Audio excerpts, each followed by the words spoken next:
علی بھی اگلا سوال ہے، اگر ایک خاندان میں ایک سے زیادہ لوگ مالی طور پر استطاعت رکھتے ہوں تو سب لوگوں کو الگ الگ قربانی دینا ہوگی یا ایک خاندان کی جانب سے ایک قربانی کر دینا ہی کافی ہے؟ بہتر ہے جی سب الگ الگ دیں. دیکھیں یہ فضیلت ہے، ہر بندے نے اپنی قبر میں جانا ہے، وہ اللہ کے حضور کیوں نہ قربانی لے کے جائے. ان صلاتی و نسکی و محیایا و مماتی للہ رب العالمین. رہا شرعی مسئلہ تو یہ ہے کہ ایک خاندان کی طرف سے ایک قربانی کافی ہے.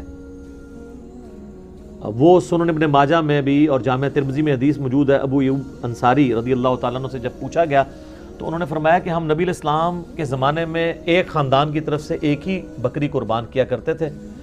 پھر بعد میں جب لوگ باہم دولت میں ایک دوسرے پہ فخر کرنا شروع کر دیا تو پھر ایک سے زیادہ لوگ جانور قربان کرنا شروع کر دیا لوگوں نے.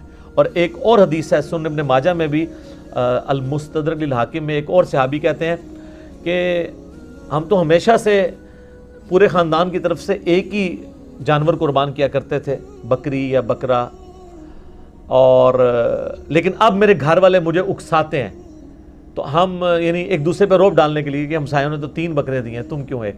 یہ صحابہ کے زمانے میں بھی ہے.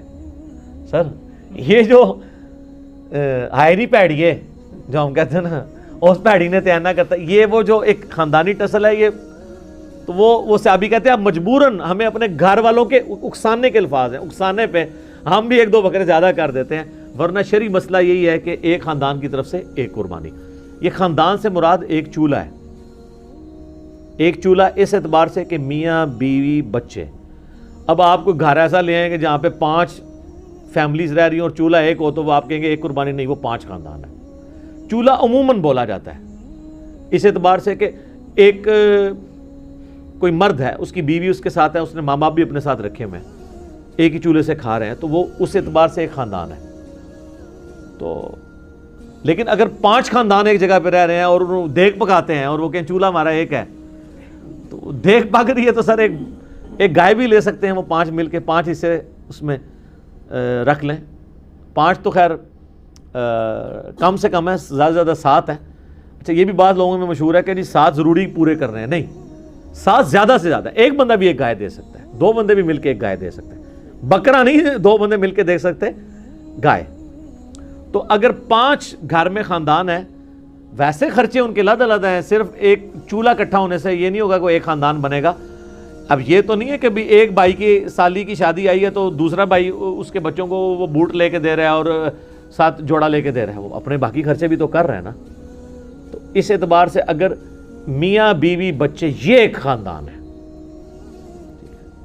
چاہے وہ 5 بھائی اکٹھے رہ رہے ہیں، چولہا اکٹھا جل رہا ہے، پھر بھی وہ 5 خاندان تصور ہوں گے. ہر ایک خاندان کو اپنی قربانی الگ سے دینی چاہیے اور اس سنت کے اوپر عمل کرنا چاہیے. ایک خاندان کی طرف سے ایک قربانی کر لینا کافی ہے.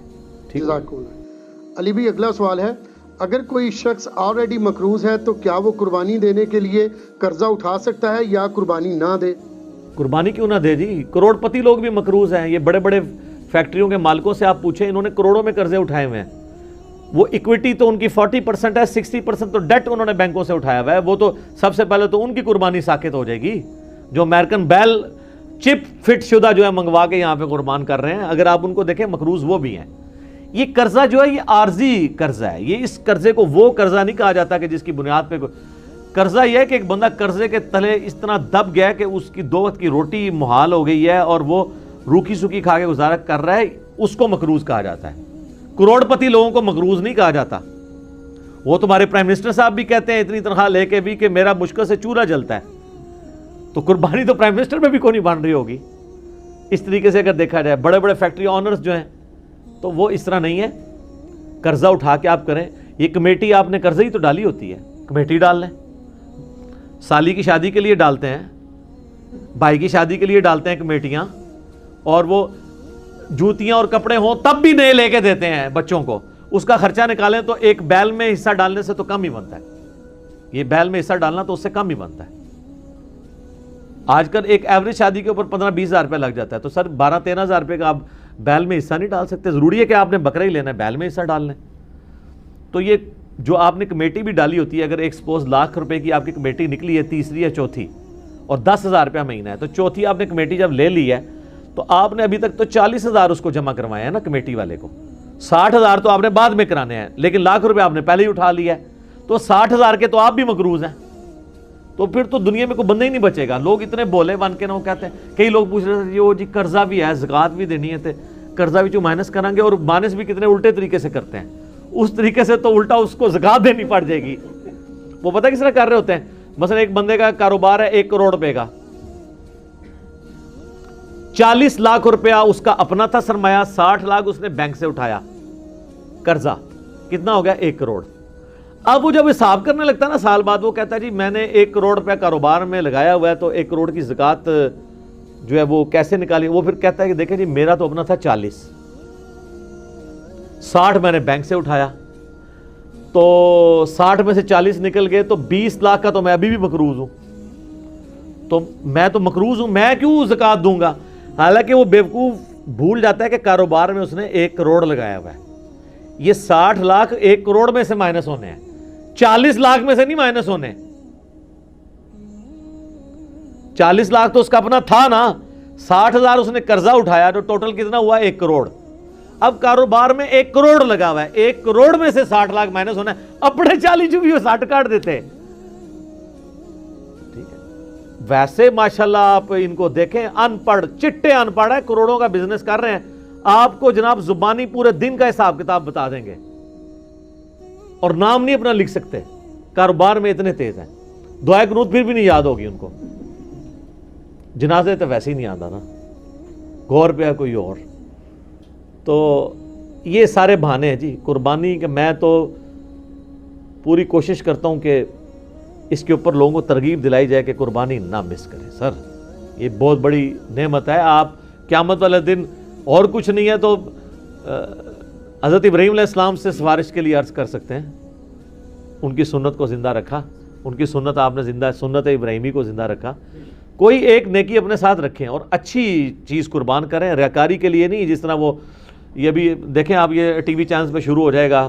وہ کراچی میں ایک بندہ ہے, وہ جناب بچپن میں ایک بیل اوپر 3ری منزل پہ 4تھی منزل پہ چڑھا لیتا ہے, پھر وہ کرین آتی ہے اس کو اتارنے کے لیے. اس طریقے سے ایک بندہ ہے وہ جناب امریکن بیل منگواتا ہے, اس میں چپیں فٹ ہوئی ہوتی ہیں. تو اگر یہ وہ اللہ کے لیے اچھا جانور دینا بہت اچھی بات ہے, لیکن اس کی نمائش نہیں ہونی چاہیے.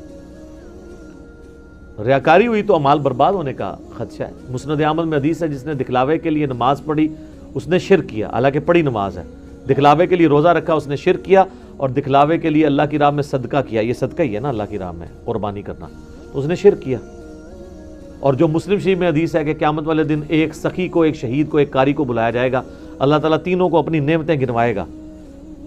تو پوچھے گا تو نے میرے لیے کیا کیا؟ شہید کہے گا یا اللہ جان دے دی, اور کیا کرتا, اس سے بڑی کیا بات تھی؟ اللہ کہے گا اس لیے دی کہ لوگ تجھے بہادر کہیں, لہٰذا دنیا میں تیری بڑی تعریف ہوئی ہے, اوندھا منہ کر کے دوزخ میں. سخی کو اللہ تعالیٰ پوچھے گا, کہے گا یا اللہ میں نے تو اتنا کچھ خیرات کیا, میں تو مسجد کی ٹوٹیوں کے اوپر نیم پلیٹ بھی لگوائی کہ فلاں سیٹ صاحب نے یہ وضو خانہ اور ٹائلٹ بنوایا ہے, اور بھی تو یقین نہیں آتا بریکٹائچ. تو اللہ تعالیٰ مائے گا یہ تو اس لیے کہا کہ لوگ اس تیری تعریف کریں, کر لی گئی, جا دوزخ میں, تم میرے پاس کوئی اجر نہیں. اور اس طریقے سے قرآن کے قاری کو کہا جائے گا تو نے اس لیے کیا کہ لوگ تیری تعریف کریں, تو بہت بڑا لامہ ہے. تو تجھے دنیا میں لوگوں نے ماشاءاللہ اتنی مدہ ذلہ دامت برکاتم عالیہ اور حافظہ اللہ, آیت اللہ, یادگار اسلاف. یادگار اسلاف نہ لکھا کرو, مطلب پتا کیا ہے کہ جڈا وڈا فراڈیا ہے نا, یہ اسلاف بھی ایڈے وڈے فراڈیے سن, یہ انہوں نے یاد ہی تازہ کر رہے ہیں نا. یہ تو اتنا خطرناک جملہ ہے نا, لکھا کرو. میرا دماغ ہوئے پاسے ٹوٹ جاتا ہے کہ یار یادگار اسلاف اگر یہ ہے تو یہ مطلب ہے جو میں سوچتا ہوں کہ پچھلے بھی یہی کچھ کرتے رہے ہیں اور یہ انہی کی یاد تازہ کر رہا ہے, تو یہ مطلب یہ انہی کی جائز روحانی اولاد ہے. یادگار اسلاف نہ لکھا کرو, ٹھیک ہے, اگر اسلاف کو آپ نے بچانا ہے تو. اور یہ باتیں کرنا صرف آسان ہے, دین کے اوپر چلنا بڑا مشکل کام ہے. تو جناب قرضہ اٹھانا پڑتا ہے تو کوئی مسئلہ نہیں, قرضہ کیا آپ کو سب مر چلیں, قرضہ اٹھا, کمیٹی ڈال لیں, پلان کریں قربانی کے لیے. اگر آپ نے ہر مہینے میں بھی 1000 روپے علیحدہ کیا ہو نا, سال بعد 12,000 روپے بن جاتا ہے, آپ ایک حصہ ڈال ہی سکتے ہیں.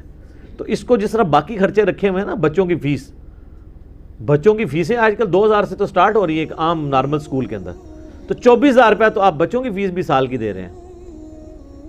ٹھیک ہے, کرونا کی وجہ سے پھر بھی حیا نہیں آئی ہے اسکول والوں کو کہ پیسے ہی کچھ کم کر دیں, فیسیں آپ سے پوری لے رہے ہیں. تو سال میں 1000 روپے علیحدہ کر کے آپ اللہ کی راہ میں قربانی نہیں کر سکتے. کرنی چاہیے. ایون قرضہ بھی اٹھانا پڑتا ہے, ضرور اٹھائیں, کریں, کیونکہ یہ قرضہ ایسا نہیں ہے کہ جو آپ کی گردن کو دبوچ لے گا, آپ آسانی سے اتار لیں گے. 12-13 ہزار روپیہ کیا چیز ہے؟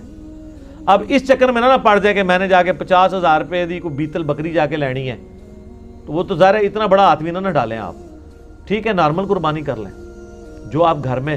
اچھا, بعض لوگ ہیں گھر میں موٹا گوشت کھانے کو عیب اور گالی سمجھتے ہیں, اور جب قربانی کا موقع آتا ہے تو وہ بڑے گوشت میں حصہ ڈال دیتے ہیں پیسے بچانے کے لیے.